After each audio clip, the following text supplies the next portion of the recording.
So over here you can see that I have this particular post page right here. But let's say what I want is I want a navigation so that I can go to the next post or navigate to the previous post as I like. In that case, you can go around over here and then let's say for example, click on the plus button on the bottom and then let's say for example, type in next post right here. So if I were to click on next post, then you can see that next button is here.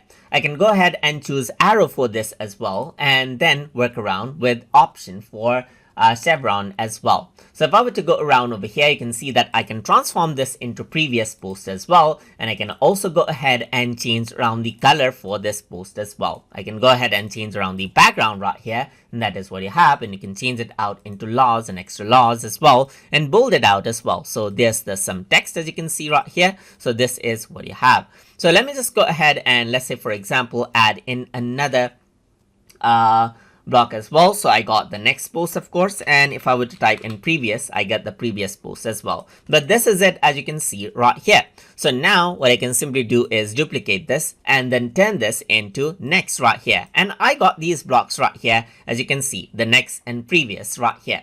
Let me just go ahead and save this and then navigate around to the view post section. And here you can see the previous right here as you can see. So I can click on previous right here and then it goes to previous post right here just like this.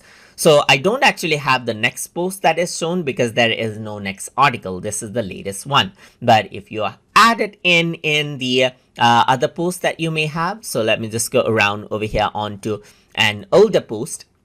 Let's say for example, then here it'll show up. So I'm just going to go around over here onto, let's say for example, the bottom itself. And then let's just go around onto this space. And then around over here, I'm going to go ahead and click on the plus button. And then I'm going to say next post right here. Just like this, click on save. And then let me just go ahead and add in previous posts as well, just like this. So I'm just going to go around over here, type in previous as well. So there's next and previous. So let me just go ahead and save this and view the post right here. And once you do that, you can see next and previous right here, just like this. So if I were to go to previous, it goes to the previous post as you can see right here. Click on next and then it goes to the next post right there, just like that. But that particular block has to be added in manually for each of the pages where you want that particular next and previous post option right there. And that is how you can simply go ahead and add in the next post and previous post block inside of wordpress.com. So I hope you guys learned something as always. And as always, please like, comment, share, and subscribe.